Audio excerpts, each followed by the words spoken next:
I let you all know, his slides are like magic, right? Right? They're fantastic. You're going to get a copy of those. We're going to send out a PDF copy to everybody who's attended, everybody who's registered. You're going to get a PDF copy of all of his slides today.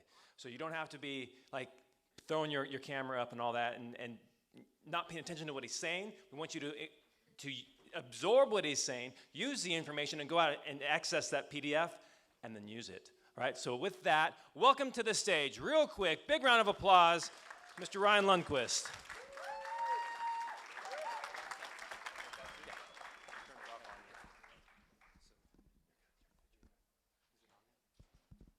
Hello, hello. Well, a few days ago, Johnny gave me a call and he said, hey, we have a speaker that went to Disneyland. No, I'm just kidding. The speakers are sick. And can you fill in? And I said, well, what's the topic? And, he ended up saying lead generation. And I thought, well, I don't really talk about lead generation.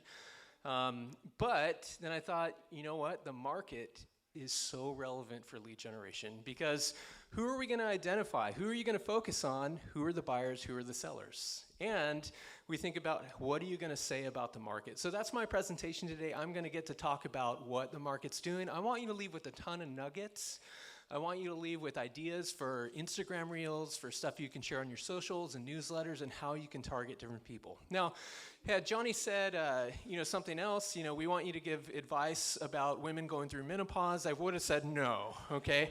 So I do have a book coming out, though, soon, Advice for Women from a Man's Perspective. So just kidding. But let's dive in and talk about this market. We really have two different narratives going on, right? Doom and gloom, that we're all going to die, we're going to get destroyed, and the Grim Reaper, came for stocks and crypto and real estate last year, and then we're about ready to go down, right? Has anyone seen a lot of that? And then on the other side of things, we have light the housing market beam. Everyone is going locally like the spring market is starting to heat up and everything's about ready to turn back to normal and it's all good. And mortgage rate, bro, is like rates will be 5% in 3 months. We're all going to recover and be happy, right? Have you heard that too? Yeah, every time I look at my socials. And, Forbes, of course, says that Sacramento is the best place to live in California. Raise your hand if you shared this. Yeah, probably half the room. But of course, Forbes also said that Sacramento was the 5th most miserable city in America in 2012.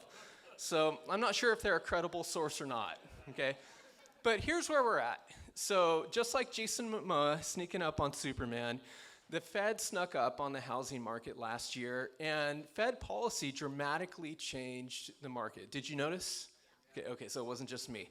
And so we're currently experiencing the consequences of that. We're in the thick of it, all right? And we're in a place where I think what happens with mortgage rates is the X factor. If you notice on this visual, rates went from 3% to 7, and what that did, that sucked demand out of the market because it became so insane to afford. So a lot of people say, hey, back in 82, I was at 16%, stop your whining, but then again, the median price wasn't $625,000 in 82, right? My house was $57,000, okay? And so, but what happens with rates can change the dynamic, right? If rates go to 5%, what would happen? More buyers come back. If rates go to 8%, buyers leave. If rates stay at 6%, what happens? There's more downward pressure on prices to get buyers back in the market, all right? And so let's talk through those dynamics today, but here's a visual from Redfin, and the very orange line at the top, I don't know if I have a, okay, there we go, I do, this isn't my clicker. You can see Redfin right here, the monthly mortgage payment nationally, it's still about 30% higher than it was last year at the same time. And so sort of like the light the housing market beam folks, I think sometimes there's such optimism and we're not realizing that we're still struggling with affordability. I literally this morning inspected a house, and do you know what the tenant told me when he said he's paying $2,700 rent? He said, it's cheaper to rent right now than buy a house. And do you know who's right? The tenant in this situation. And so we are not as affordable as we need to be. The top line is Sacramento, and you can see the median household, 29% of households can afford the median price. In California, that's 18% of households, okay? Those aren't good enough. And there's been this really sharp decline in recent years. We don't even need this graph to tell us that. We all know that, all right? Placer County is more like 30%. And so we want to see those numbers get up, okay? Here's the good news. Mortgage applications are increasing right now, right? Has anyone heard that? Demand is coming back to the market, all right? But let me show you an extended version of this visual. Do you see that uptick? Yeah, there it is, there it is.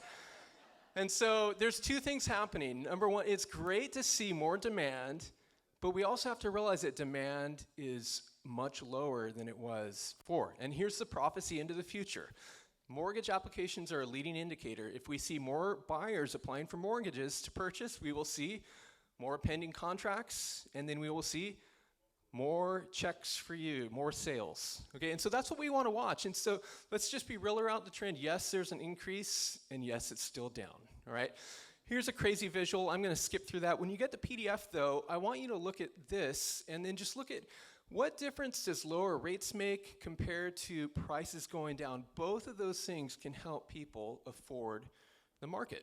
Okay, but here's my favorite economist, Dr. Pete Davidson, and he's got 4 things to say. So don't expect modest rate changes to alter the market, okay? We go down to like 6.07, oh my gosh, like that's not going to bring back 40% of missing buyers, okay? It's gonna take time to get buyers back. The market needs to figure out how to become affordable, and things are really heating up for the spring, which I'll unpack. All those things are true at the same time. All right, here's my favorite tweet. Does anyone know Erin Stumpf? Yeah, Erin's great. She's a realtor in Sacramento. She says, there's many motivations that compel people to buy homes in any market. Currently, I have buyers that are wanting a yard for a dog, relocating for work, relocating for family, getting married, getting divorced, moving out of parents' house over apartment life. And so we've entered a market where all of a sudden that narrative doesn't work, that it's super sexy to be involved, you know, prices are high, because that's not what the stats are showing. And we're in a market where buyers are moving because of their lifestyle. I think that's what we could have been focusing on the whole entire time. And so I would recommend share stuff like this on your socials, because it helps show that there are people who are moving, all right? And so it's not about prices, it's about lifestyle, okay? Who has incentive to buy, sell, rent, and invest in today's market? Okay, I think our video speaker said something like that. But think about the Ds: death, disease, divorce, debt. What is going to motivate some people to move, all right? Or what are you going to do with your equity? That's the question I want you to really brainstorm with people in your office. And, you know, how can you get sellers to deploy massive equity and do something in real estate? Where do you want to be? I think sometimes we obsess so heavily over prices, but here's the question that consumers need to ask. Where do you want to be in your life? Where do your kids need to go to school? You know, where do you want to retire? Where do you want to downsize to? Where do you want to upsize to? Where do you want to, your angry Facebook posts, and where do you need to, you know, leave the state to? And I think those are, yeah, please don't do that, right? Those are the questions. But who are the buyers? Okay, since December in the whole entire region, you could see 15.7% cash, about 13% FHA, VA about 5%, and conventional is a dominant force. And so what I want to ask you to do is think about who is participating in this market and how can you help focus your business. But realize that, look at these stats, okay, over 80% of the market is financed. I'd say 84%. And so the narrative is that nobody's buying but investors. That's really false. I'll actually show you a slide in a few to combat that. Now here's Placer County, a little bit different, little more cash, a little bit less FHA. Very normal stats for Placer. Placer always has more cash. Do you know why? Because there's more cash above $1 million. Okay, more $1 million stuff in Placer. Okay, cash is basically seeing an uptick. I'll let you check this out, but it's really not at an astronomical level. Okay, here's the level of investors though. This comes from John Burns Real Estate Consulting. What percentage of transactions in the third quarter of 2022 were investors? 21%, according to their research. So as you focus your business, think about 80% of the market is not investors and 20% is. Last year, investors were 25%. So what have we seen? Investor activity has declined. Does that surprise anyone? No, not at all to me. Do you know the Invitation Homes? They haven't bought a house since July. I think that's probably a really smart move for an investment fund, right? And so just something to watch as you think about your business. FHA, a little bit of an uptick lately. I do expect that we're going to see more FHA in all local counties. Did you know that 40% of all pending contracts so far this year in January are below 500,000? Okay, prime FHA activity, the hot spot in a lot of areas. Not so much in Placer County, getting in below 500, not so easy to do. But you look at FHA, 21.5% of sales under 500 since December have been FHA. And so that's where you see it show up, all right? Now, what kind of credits are you seeing sellers give to buyers right now? Credits for closing costs, rate buy downs, price reduction in lieu of giving something back. There's all these different things. And last month, 51.5% of all transactions in Sacramento County had some form of a concession. This is a really powerful stat to share with your sellers when you take a listing to say, hey, in order to play the game today, you might need to give something to buyers at the very end of this transaction. You're not giving up value, you're playing by the rules so you can get the deal closed. Placer County last month, do you know what percentage was? 41.5%. Placer has a little bit higher prices, and the higher you go, the less we're going to see concessions, okay? But just something to keep in mind, you see that sharp change? That's buyers rejoicing and saying, finally, we can get into contract, all right? Without saying, here's my firstborn child, and we don't want that dynamic, okay? So, but some buyers are feeling hopeful, aren't they? They're looking at the market and going, maybe I can participate, or maybe they're watching now and going, maybe eventually, okay? And some buyers are, of course, sitting on the sidelines. They're like, no way am I touching this, all right? But buyers are looking at the seller's market in the grave and going, I like this. This is a good trend. And so it's a good reminder for everyone who works in real estate to say it's time to change the narrative. There is a bias towards sellers in real estate where it's all about the market being up, prices being high. And you know what? That's the wrong narrative for today's market. We need to preach and reach the buyer. Okay, so here's someone that emailed me in October after I had a blog post. It wasn't a doom and gloom post. It was just, here's how much prices have gone down. Okay, I enjoy reading your blog. Thanks for sharing your knowledge. As an eventual buyer, these trends are encouraging. I can't tell you how many people I talk to about that, or how many people I talk to on Twitter, and we're actively talking about prices going down, and they're still actively shopping. Okay, it's not like an off-limit subject to talk about market declines. Does that make sense? Sometimes it's a holy grail. I can't possibly say that prices have gone down, right? We can. Now here's some, to think about demand, 932 new listings in the region since January, and about 27% of them are in contract so far, okay? This number is slowly going to tick up, okay? Do you remember the fall? It felt like leftovers. I think a lot of people were going, there is a bunch of junk on the market. Can you resonate with that? Finally, some more stuff is coming, and so I think this is a positive news. Okay, I'll let you check this out later, but I have a couple of visuals to show what exactly has gotten into contract so far since January. This shows everything by price range, and what I want you to do is to ask, where are people looking location-wise, and what price point are people targeting? It's sort of like one of those things, like I mentioned, 40% of pendings have been below 500,000 in the region, and 5% have been above $1 million. And so everyone wants to be the $1 million listing and have your own reality TV show. That's nice. That's a really small piece of pie. If you want to eat, there's a bigger chunk in different price points. All right, you can check that out. But here's basically sellers after being told they need to lower the price. Are you kidding me? I saw one that I tweeted about the other day where instead of lowering the price, the seller just raised the price $25,000 and they're now offering a credit of $25,000. Good luck. Okay, so this is a powerful stat. 45.5% of pendings had a price reduction before getting into contract. This is a really good stat to share.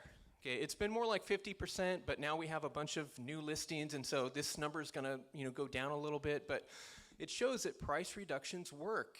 Okay, and the thing about today's market is that you might get into contract if you're at the list price. Like 55% of listings didn't need a reduction. They might still be selling below the list price, though, right? And so just something to keep in mind. But here's the tattoo I want you to get: be a pending, not an active. Okay. I swear I'll do a blog post about you if you get this, okay? I was mentioning there was a brokerage in New York about 10 years ago that gave a higher commission when agents got their logo tattooed.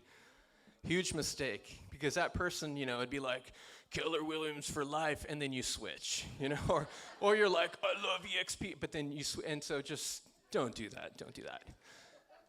So, migration is still a real thing. These are LinkedIn members up to this month who have changed their location from San Francisco to other places. And Sacramento is number 2 on the list. We're always like number 2 or number 3. This is a small sliver of people, okay? I have not heard anyone in the market say 70% of buyers are Bay Area, right? I used to hear that all the time, and we're not hearing that anymore, okay? But we still are going to see people come here. As you focus your business, don't forget about paying attention to Bay Area stats. Okay, has anyone been hearing about tech layoffs? Yeah, so we think about Hewlett-Packard and Roseville. I don't know if they've laid people off, but Intel, made some news. What are the needs going to be as we see, tech thinned out? Okay, now our main employment is healthcare and government, and so we're not primarily a tech town. So don't get sensational about this, right? But here's a cool thing that we're seeing. Okay, I know this has EKG vibes, and I want to talk you through how important this is, though. Okay, the top line, this is from 2016 onward. It's the average price by the month. And do you see how the average size, square footage, you see how during the beginning of the year, larger homes sell, and then the rest of the year, smaller homes sell? Do you see how there's this rhythm? Okay, and so it's amazing to watch. Then the bottom line is the median square footage. But here's the thing. Right now, right here, we're starting to see listings with a larger square footage. Do you know why? Because that's what normally happens in the market. And so one of the things you can tell your buyers is that we're starting to see a higher quality of listings hit the market. Even though it feels like there's nothing there, this line is poised to go up. Okay, but you see, there was this huge spike during the pandemic. People bought larger homes, all right, because they were buying at higher price points where homes were larger, and that ship has sailed. That pandemic migration is over. That ended 1.5 years ago. So you start to see home size, this big spike, and then it's sort of stabilized. And then right now I'm noticing in the stats a little bit smaller homes overall compared to last year. And so the clue is, if we see that trend persist, do we start to see more first-time buyer stuff, okay? Now, I think we need another 6-12 months of data to know for sure, but that's like, I want you to start thinking about, how do I communicate to first-time buyers in particular, okay? People leaving California, raise your hand if you know someone who's left California. Yeah. So did you know that New York had the number 1, population decline through July 2022? California was number 2. So yeah, we weren't number 1. No, and so, but that's what we want to watch. What's changing with population? This is from the California Policy Lab. It only goes through 2021, but the top line is people leaving California, and the bottom line, it's hard to see because it's yellow, is people coming to the state. Believe it or not, people still come to California. Okay, but do you see how the top line, it kind of goes up and then it goes down every year? More people leaving during the spring, less people leaving during the second half of the year. And so as you think about your marketing, who are you going to connect with when people do leave California? Right now is that prime season where people are going, should I move to Idaho? Oh, damn, prices are high in Boise. I don't think I can make it work. And so, but you talk to people about that stuff. Don't be all California, like, we hate this state. Like, that's not a good vibe. You're going to turn off locals, but this is a real thing, okay? These are the number 1 states, and it's not a surprise. Texas and Idaho and, Tennessee, the states with the most population gain, where they're going, like, stop coming, right? U-Haul ranked Roseville and Sacramento the number 2 growth city. Did anyone see that news? And everyone's like, yes, but I would be really careful because I was like, really? I mean, Roseville had a 16% lower volume last year. That's actually a really good number, only down 16%, but it's kind of like, that was growth? And so just be cautious. Here's a story, though, where I really emphasize caution. Has anyone seen the Redfin narrative? That Sacramento is number 1 on the list of people searching outside of the market for trends here. Have you heard that? And so the narrative is that we are the number one target for buyers. Here's my issue. Do search queries lead to actual escrows or not? We don't know. Maybe they do, maybe they don't. But the danger is saying that these are buyers when we have had literally the worst months of volume ever these past few months. So I'm like, that's really great to hear that we're the hottest market ever because the stats are saying otherwise. So be careful. So is a foreclosure wave coming, bro? I would say no, but we should see more foreclosures, okay? You can see this line. I was talking to someone before the meeting and said, in the first quarter of 2009, over 80% of all sales in Sacramento County were either foreclosures or short sales, 80%. And you look at last quarter, 0.32%. And so there's no place to go but up. We no longer have a foreclosure moratorium. I would expect this, but I wouldn't position your entire business for, I'm going to be Sacramento's #1 REO broker, okay? But short sales. 1 month ago, I pulled short sale listings, and there were about 20 at the time. There's 17 as of today in the region. And it almost brings back PTSD because people are like, oh my gosh, are we going to enter that market? I will say this. I expect for short sales to increase. Do you know why? We had really a collapse of prices last year. 14% of the market was FHA and VA, put very little skin in the game. And you're starting to see the short sales, there's a lot of reasons why people do them. Only 20% so far have been due to the market from last year. People who bought in 2022, for whatever reason, they need to sell today, and they owe more on the house than it's actually worth. So I want your website to say short sales specialist if that's actually true, okay? Maybe it was true in 2009, so hopefully it's true still today. But take a class on short sales, but this is a tiny pond of fish in also. Careful of the doom and gloom.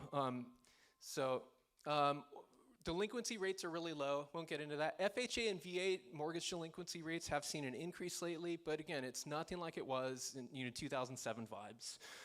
Here's an interesting link I want you to bookmark when you get the PDF. This is just the Sacramento region. And do you see the line in red, the very top line? Do you see how there's a little bit of an uptick? That's credit card delinquencies. And it's nowhere near where it was at the Great Financial Crisis, but you can see this little bit of an uptick, and that might point you towards who do I need to focus on?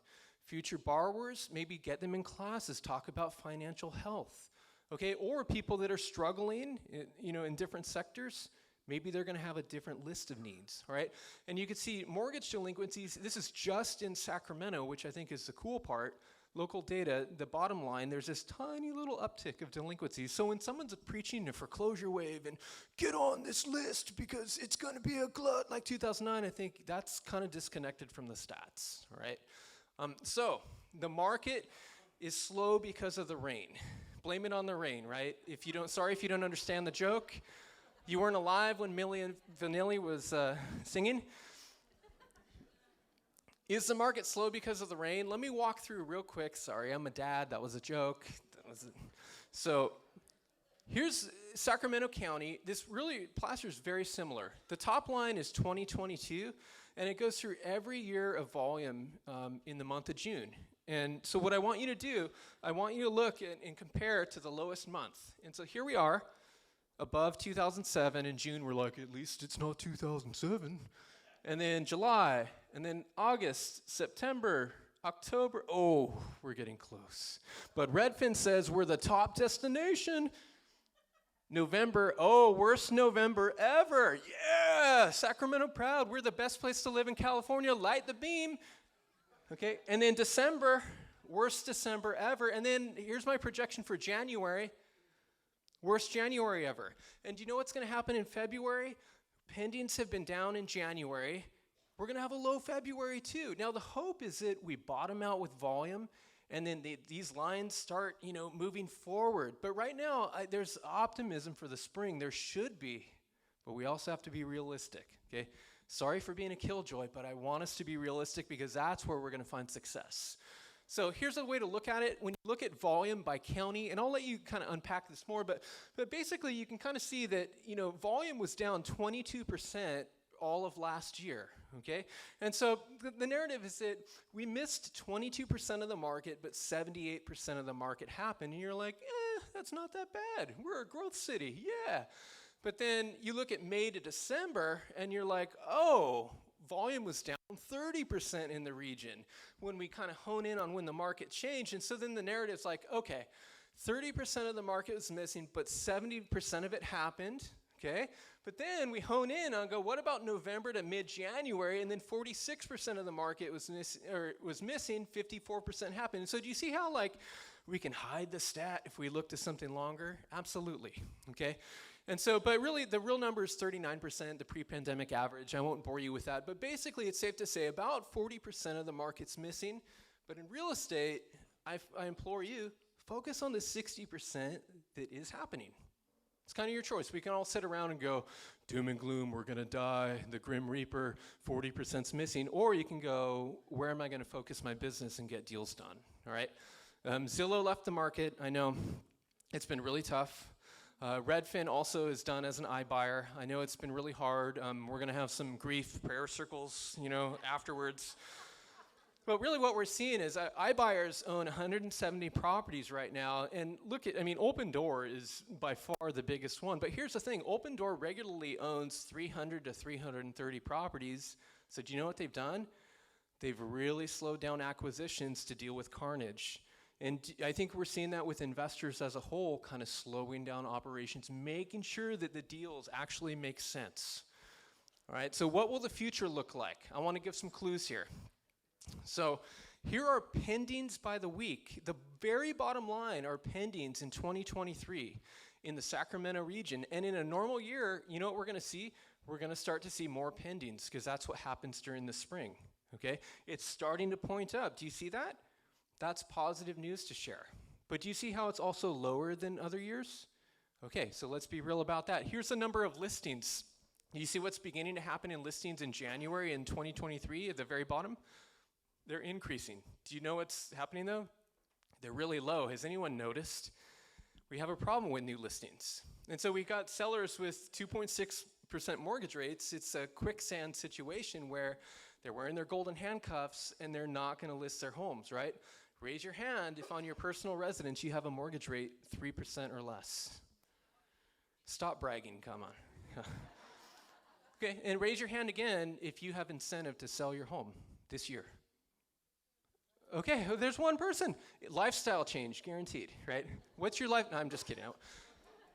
But here's the problem. The top line is new listings in the region, and you see there's more new listings during the beginning of the year, and then less, okay? And so you can see, though, do you see how over the past 3 years, we're missing all this supply? We're living with the result, the consequences of Fed policy, and we are missing a lot of the market, and so it makes it difficult in real estate because supply and demand get constrained, makes it harder on buyers, but there's also potentially less deals going around, okay? We have a normal supply on paper.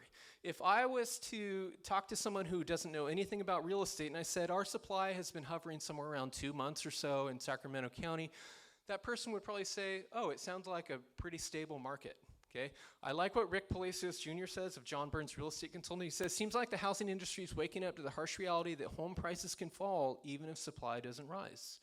And so the narrative in real estate is like, bro, we're okay because supply is low. And then I would say, let's look over the past 8 months when supply was low. The market can do interesting things despite supply issues. So here are my spring expectations. I want to show you what I expect to happen with prices and volume.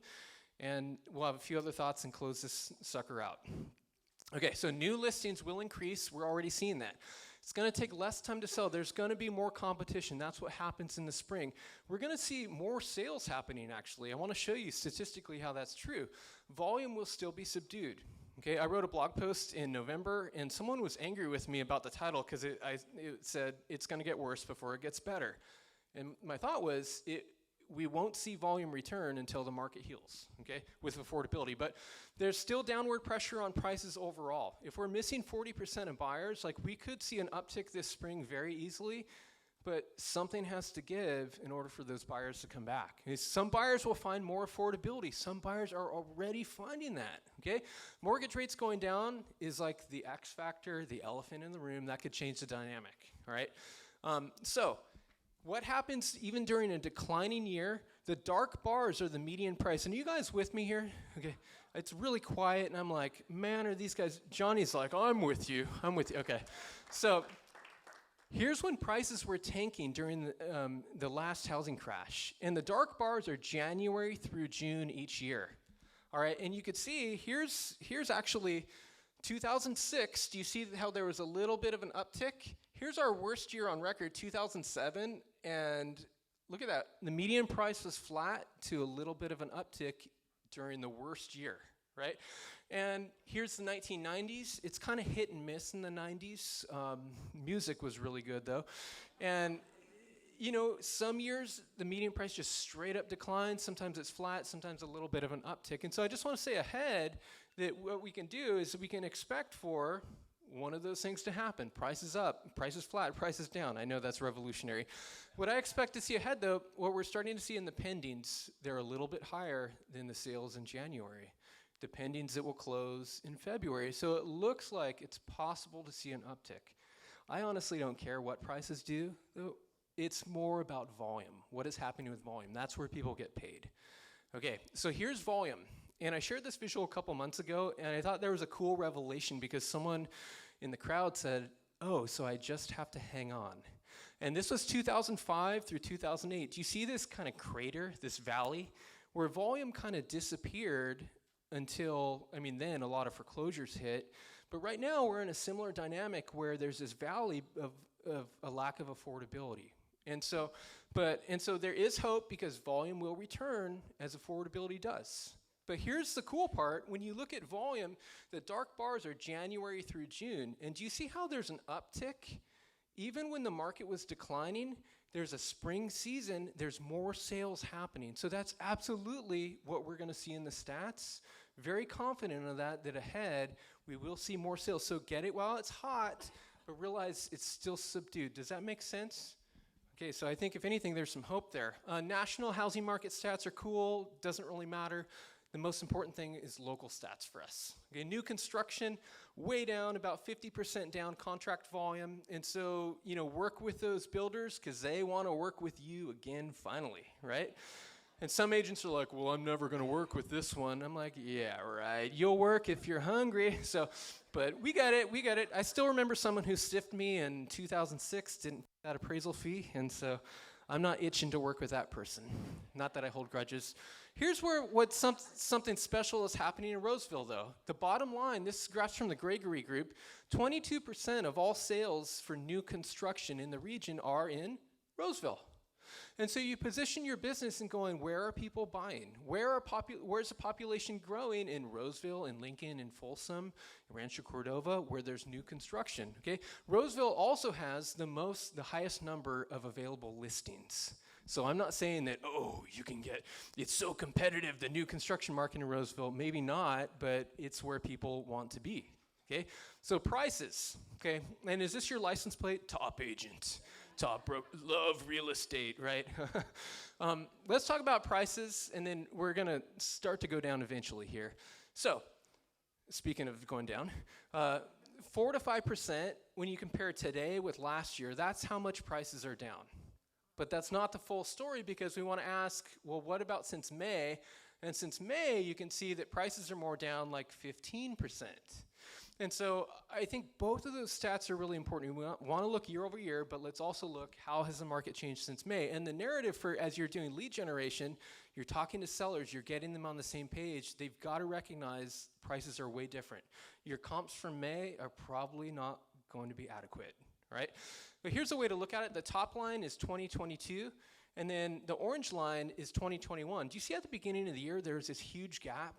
We're up 17%, everything's awesome, yeah. They're like, do that. I won't do that because my kids are like, Dad, that was bad.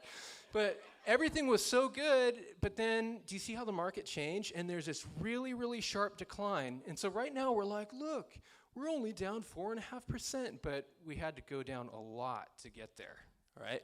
And actually, next month, so far in the stats, it looks like the median will tick up from December to January. So it's not just like, we're getting destroyed every single month, And so, but the median's down $95,000, and I think that's an excellent stat to share from May in the whole region, okay?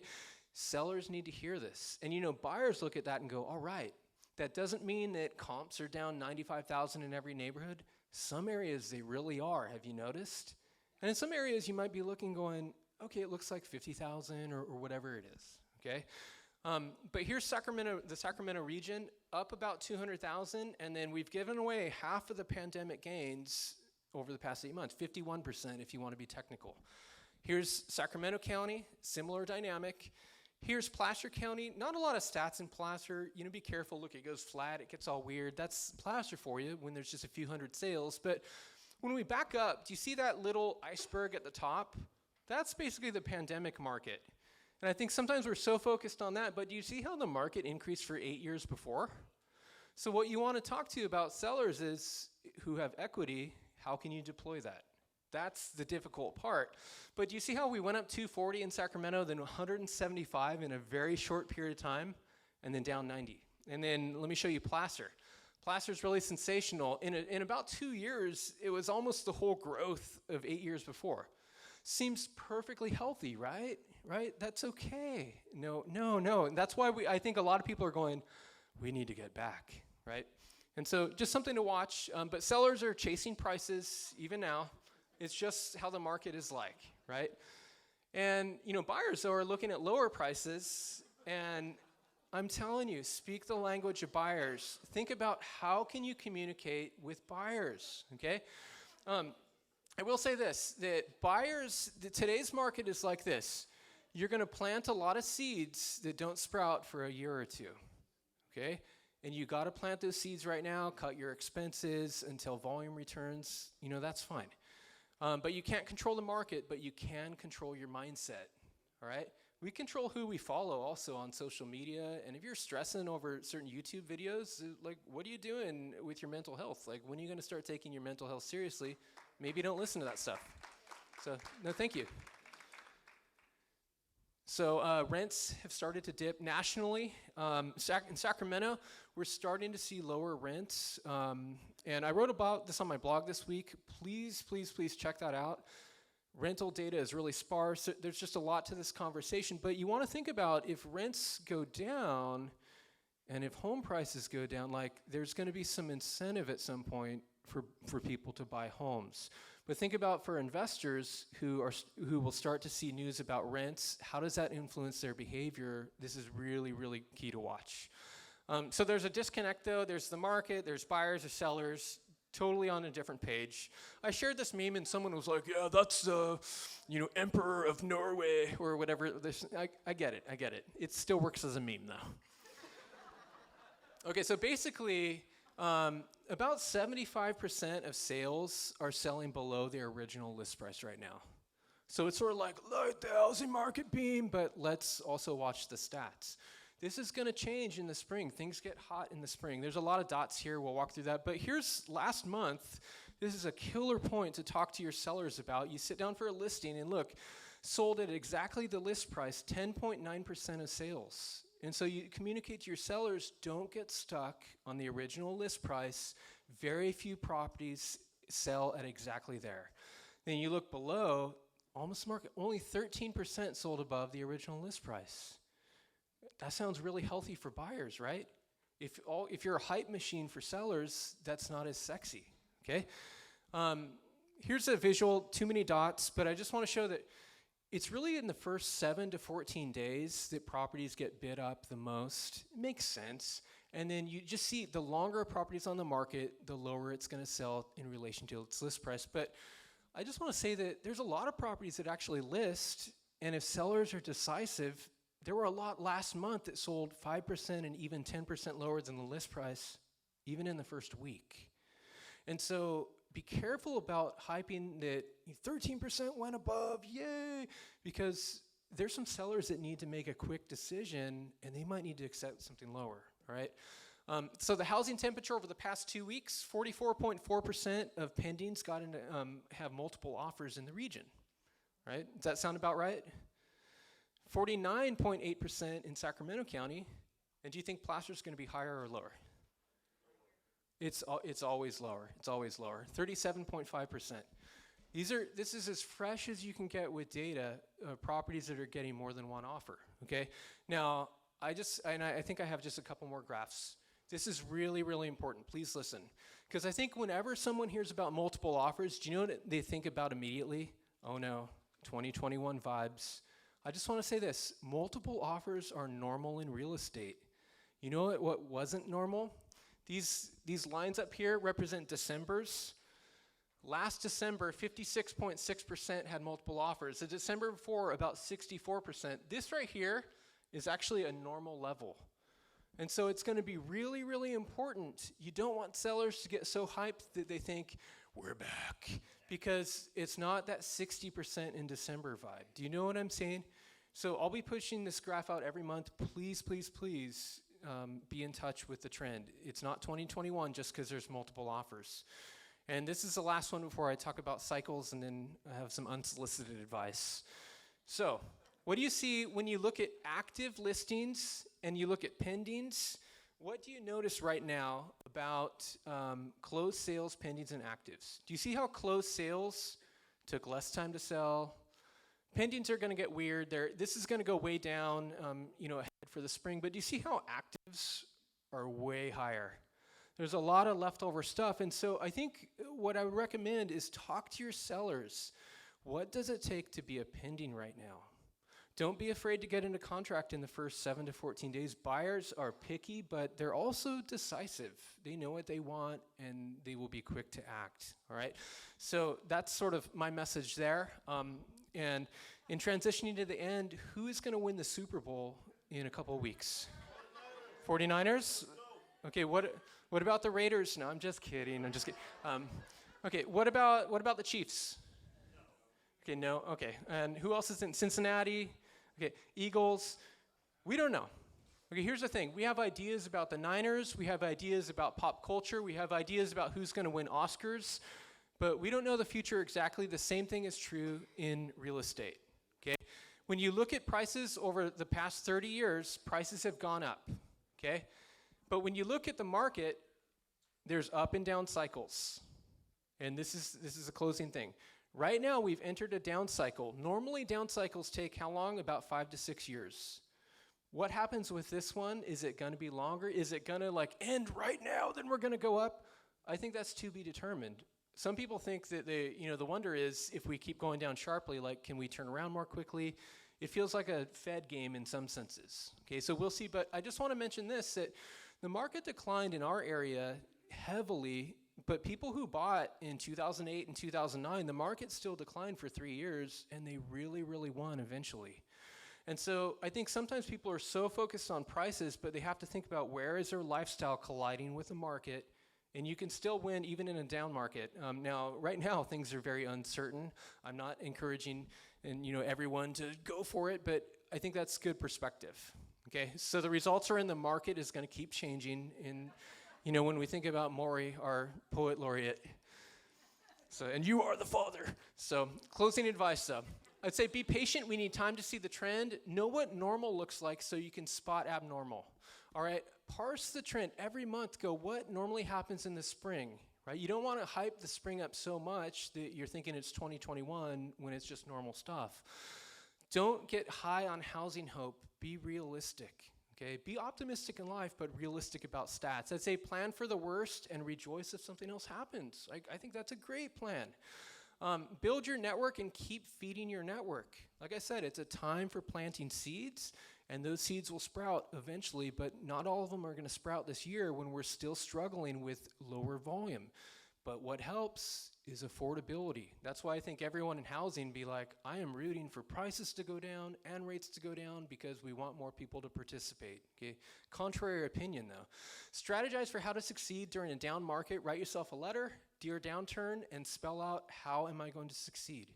All right? Be a stat sniper instead of a shotgun. I don't want you to take everything that I shared and be like, here's my 3-hour Instagram video to talk about the market.